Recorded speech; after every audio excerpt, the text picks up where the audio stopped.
अस्सलाम वालेकुम दोस्तों, ये होंडा CG 125 2023 मॉडल बाइक है। और इस 125 में मसला ये आ रहा था कि रेस के एंड पे मिसफायर कर रहा था, यानी पटाखे मार रहा था।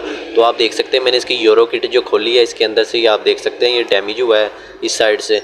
तो कई मैकेनिक्स जो होते हैं वो कहते हैं कि यूरो के कई मॉडल्स में ये पटाखों वाला सिस्टम है वो आया हुआ है। तो दोस्तों ये इस तरह कह देना ये कारीगरी नहीं होती, फॉल्ट को हल करके देना ये कारीगरी होती है। ये भाई कह रहे थे कि मुझे किसी मैकेनिक ने कहा है कि यूरोप में कई मॉडल में इस तरह आया है, लेकिन ऐसा बिल्कुल भी नहीं होता। अगर आपको भी 125 में मसला आ रहा है तो आप इसको खुलवा के लाजमी चेक करवाएं।